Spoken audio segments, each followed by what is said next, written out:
तो प्यारे बच्चों, देश की कई सारी ऐसी कहानियां हैं जिनसे हमें प्रेरणा मिलती है। एक बार की बात है कि महात्मा गांधी एक ट्रेन में सफर कर रहे थे, यात्रा कर रहे थे। तो उसमें एक अंग्रेज आया और उसने अपना बैग रखा और देखा, अरे इसमें ये इंडियन क्या कर रहा है, ये ब्लैक मैन क्या कर रहा है। क्योंकि जो अंग्रेज थे हमारे देश के लोगों को ब्लैक मैन बोलते थे, यानी वो कुछ भी बोलते थे जिससे कि हमारे देश के लोगों को इंसल्ट हो। और उसने जब ट्रेन चल दी थी तो महात्मा गांधी को ट्रेन से धक्का देकर बाहर निकाल दिया। तो उस टाइम पे महात्मा गांधी ने कहा, अंग्रेजों, आज आपने मुझे इस ट्रेन से निकाला है, मैं आगे के लिए इस देश से निकाल दूंगा तुम्हारे।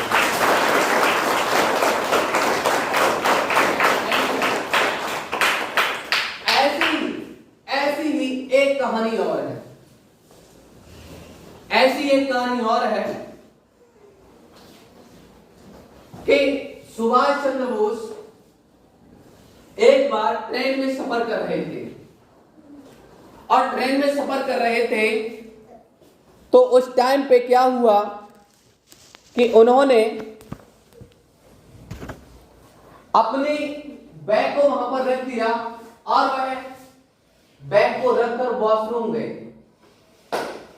अच्छा, वॉशरूम होकर जब वो वापस आए तो उन्होंने देखा कि उनका जो बैग है वो वहां पर था ही नहीं। अब जब बैग नहीं था वहां पर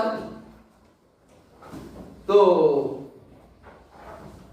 उन्होंने कहा, अरे मेरा बैग कहां है।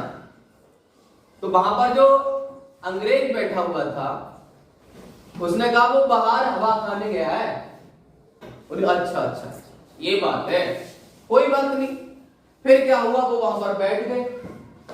अगली बार क्या हुआ, अंग्रेज था वो वॉशरूम के लिए गया, और इस बार बारी थी सुभाष चंद्र बोस की। किसकी बारी थी? सुभाष चंद्र बोस की बारी थी। अब जब वह वापस आया तो सुभाष चंद्र बोस ने उससे पहले उसके बैग को भी बाहर फेंक दिया। तो उसने कहा कि भाई ये बताओ हमारा बैग कहां है, वेयर इज माय बैग। उन्होंने कहा ऐसा है, वो हवा खाने गया था ना, वह उसको वापस बुलाने के लिए गया है। उन्होंने क्या कहा, वह उसको वापस बुलाने के लिए गया है। तो ऐसा ही था, हमारे इंडिया के कुछ ऐसे महान लीडर थे जो किसी के सामने नहीं झुकते थे, चाहे वो अंग्रेज हो चाहे कोई भी हो। उन्हें अपने देश से प्रेम था, और अपने देश में रहकर अगर हम किसी से डरेंगे तो फिर ये बहुत कायरता वाली बात होगी। कैसी बात होगी? कायरता वाली बात होगी।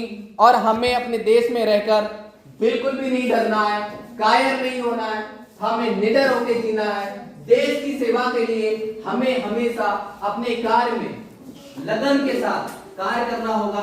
और अगर आपकी क्लास में कोई टीचर टीच कर रहा है तो उस कंडीशन में आपको उसको बहुत ध्यान से पढ़ना होगा, क्योंकि अगर हम अपने देश के इतिहास के बारे में, देश के लोगों के बारे में, देश की सभ्यता के बारे में, देश की संस्कृति के बारे में अगर हम जानते हैं, समझते हैं, तो हम यकीनन अपने देश की सेवा कर पाएंगे।